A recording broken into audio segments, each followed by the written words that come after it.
Okay, to continue with the third part of our Julius Caesar revision, not really revision but thorough reading. Then we are here. Yes, so he's Antony is trying to justify why, if he's a friend or an enemy, he just said that he had swayed, of he had an emotional a breakdown by looking at the dead body of Caesar, because he was a great friend of his. Of course, he's not emotionally stable, so he started very praising Caesar so much, and in the process he started uh, being rude or saying bad stuff about the conspirators. That's his justification. Friends, am I with you all and love you all upon this hope that you give me reasons why and wherein Caesar was dangerous. So this is the only condition to be friends, that they will give him reasons on why they had killed Caesar. Now this is a relevant question again, that Antony is kind of playing cleverly. I don't really. No, this is very opinionated, and it does not have to do anything with the textbook. But like, even students have this doubt that was everything pre-planned in this?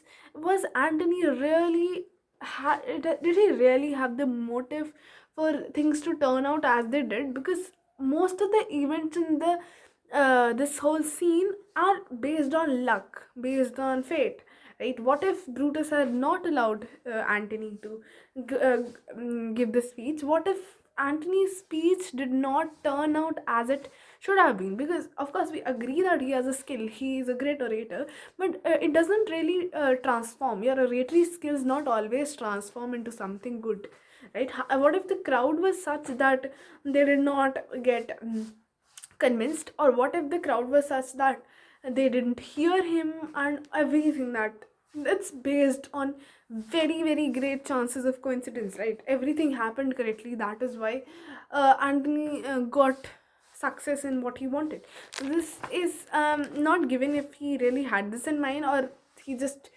went with the flow. So okay, we move forward. Brutus, or else were this a savage spectacle? Okay, so he's saying that of course we'll give you a reason of why we killed Caesar, because otherwise this is just a savage spectacle. Like, this is a horrific spectacle. If we couldn't, killing him would have been a savage act, a cruel act. Our reasons are so full of good regard. Our reasons are not at all selfish, and they're so full of good regard, and that even you would think that these are reasonable enough. And in the pulpit, as becomes a friend, speak in the order of his funeral. And okay, so he's saying that that were you, Antony, the son of Caesar, you should be satisfied. So he's not saying that Antony is the son of Caesar. He's saying that if you were so close to Caesar, as if you were his son only, even then you will be satisfied. So then Antony says that that's all I seek, and I am moreover suitor that I may produce his body to the marketplace.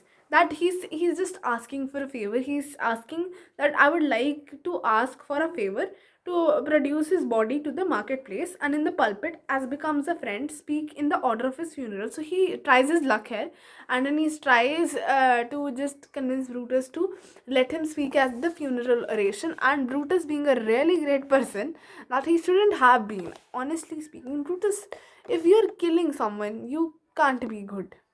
Okay, so just stop pretending to be good and be a little more clever, dude.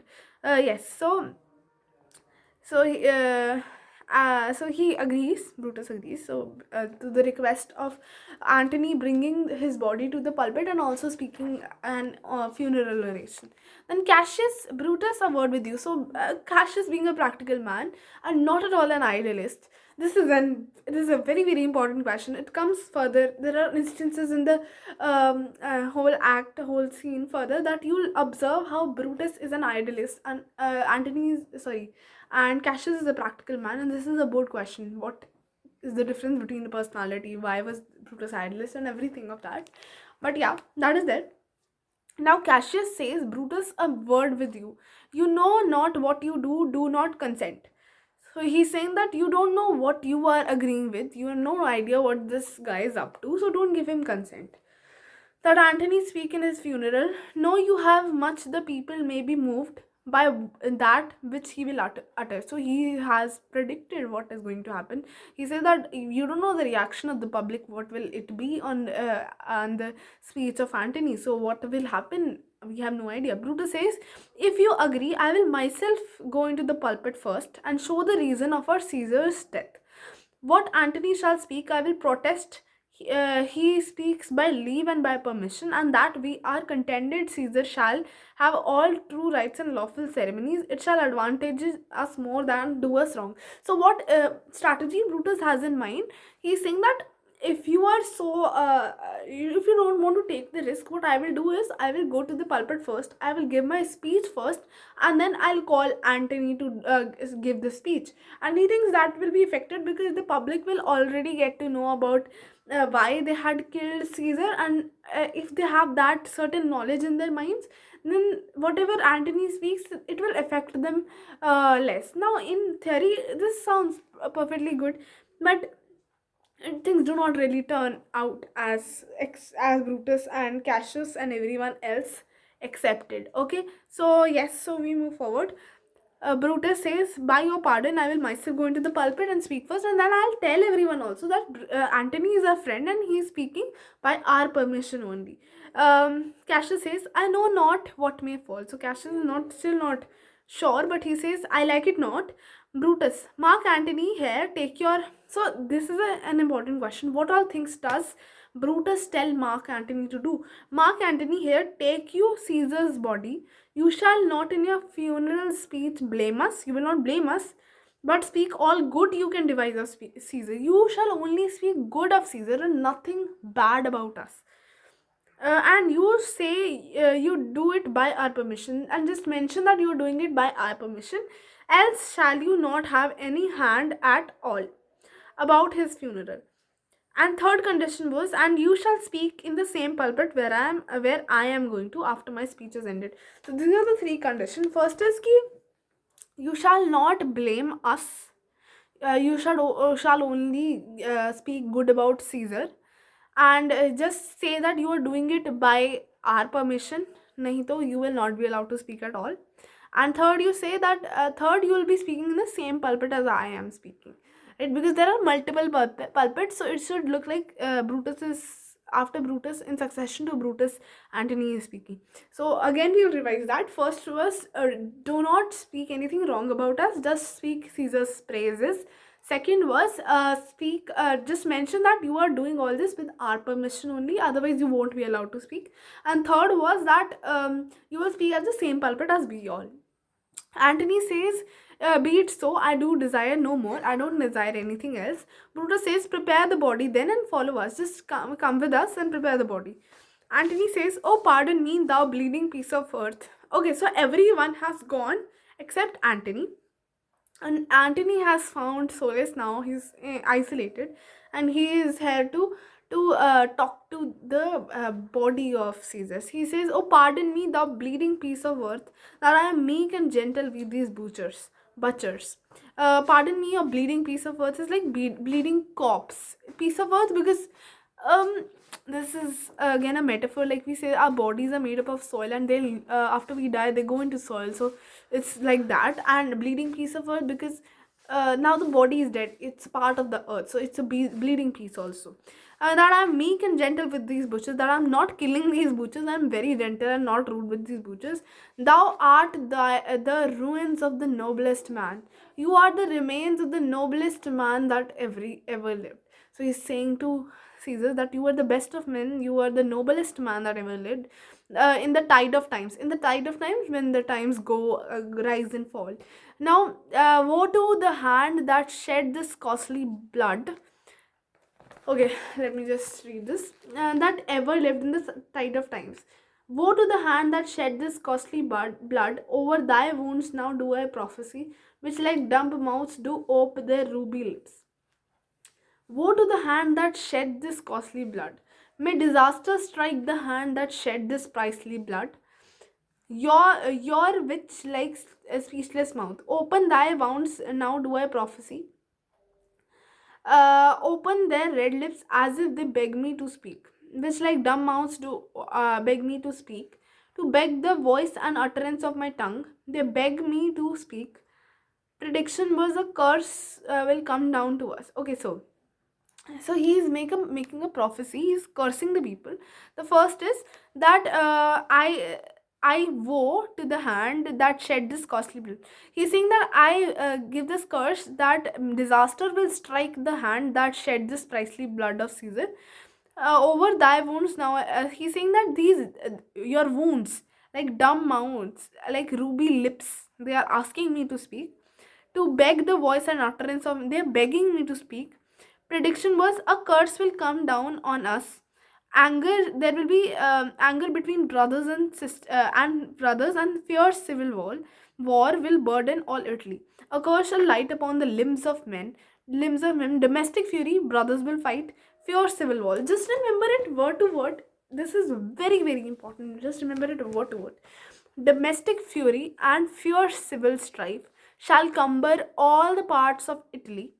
Blood and destruction shall be so in use, and dreadful objects so familiar, that mothers shall but smile when they behold their infants quartered with the hands of war. Um, all pity choked with custom of fell deeds. All pity choked with custom of fell deeds, which means that the sheer volume of evil deeds will choke people out. Okay, then and Caesar's spirit ranging for revenge. Caesar's ghost will search for revenge. With eight by his sides come hot from hell. Goddess of eight is the goddess of mischief and revenge. By his side will rush up from for help. Shall in these confines with the monarch's voice, and cry in the voice of the king, and cry in the voice of the king, and it will cry havoc, and let slip the dogs of war, and that this foul deed shall smell above the earth, with carrier men groaning for burial, corpses of men begging to be buried. Okay, this is a very heavy paragraph and important. So if I just had to list three prediction, first was that a curse will fall, then there will be domestic strife, and third was violence and bloodshed. This is these are like headings, but we'll read this again. Woe to the hand that shed this costly blood, over thy wounds now do I prophesy, which like dumb mouths do ope their ruby lips. So your ruby lips, not really lips, but your wounds which are red and they appear as ruby lips. I prophesy on these because they're begging me to speak. I prophesy that a curse shall light upon on the limbs of men. A curse shall light up the limbs of men. Domestic fury and fierce civil strife. A curse shall light up the limbs of men. Domestic fury, which means brothers will fight and families will fight, and domestic fury and civil strife. Civil war, a war between the citizens of our own country, shall cumber all parts of Italy. Blood and destruction shall be so in use, blood and destruction shall be so common, and dreadful objects will be so familiar, that mothers will smile when their infants are butchered. All the pity choked with custom of fell deeds. The sheer volume of evil deeds will choke people. And Caesar's ghost will come searching for revenge. With eight by his side, eight is the goddess of revenge, by his side coming hot from hell, and shall in these confines with the monarch, and will cry havoc, and let slip the dogs of war, that this foul deed shall smell above the earth, with carrier men groaning for burial. So what? So corpse. Last line means the corpses will cover the earth, and all the corpses will be begging for burial, which means there will be so many bodies that there is no one else, no one to bury those bodies even. Now, moving forward, enters the servant. You serve Octavius Caesar, do you not? Servant says, yes, I do, Mark Antony. So, Octavius Caesar, which will be a very important person in the coming scenes, he'll be an important person. He comes. Servant says, I do, Mark Antony. Antony says, Caesar did write for him to come to Rome. So, before all this was happening, Caesar had written to him to come to Rome. Servant says, he did receive his letters and is coming, and bid me say to you by word of mouth, he told me to say you personally. And while he was going to say something more, looks at the body and says, "Oh Caesar, Antony, thy heart is big. Get thee apart and weep." So he's saying, "Yeah, your heart is now bloated. Your heart is full of sorrow. So just get away, get apart and weep. Show your emotions. Passion I see is catching for mine eyes, seeing those beads of sorrow stand in thine begin to water." Just looking, so you see, looking at the tears in my eyes, I guess you are also catching the sorrow and you are also going to bleed. So when says he lies tonight within 7 leagues of Rome. So he's saying Octavius Caesar is in 7 leagues, 7 leagues, 7 leagues. Remember that, 7 leagues of Rome. Antony says, "Post back with speed and tell him what hath chanced." Get back with speed and tell him what has happened. Here is a morning Rome, a dangerous Rome. No Rome of safety for Octavius yet. Hie hence and tell him so, yet stay a while. Thou shalt not back till I have borne this corpse into the marketplace. There shall I try. So he's saying that stay a while. Okay, so this is an important question. What were the instructions? First was to write back and tell Octavius what had happened. Warn him that it is dangerous to come and tell him to wait before coming. Write back and tell him what has happened. Warn him that it's dangerous to come. Tell him to wait before coming. To write back and tell what happened. To warn him what has happened, that is dangerous to come, and tell him to wait. So tell him, yet stay a while. Thou shalt not. I have borne this corpse into the marketplace. There shall I try within my ration how the people take the cruel issue of these bloody men. According to which thou shalt discourse to young Octavius of the state of things. Lend me your hand. Yet stay a while. No, he then says he is a dangerous. No, I tell him so. Stay a while. No, actually, you stay here only. You should not go till I have carried the corpse into the marketplace, where I will try with my ration to change the people's mind, and then you should go, and according to which you shall discourse to young Octavius of the state of things.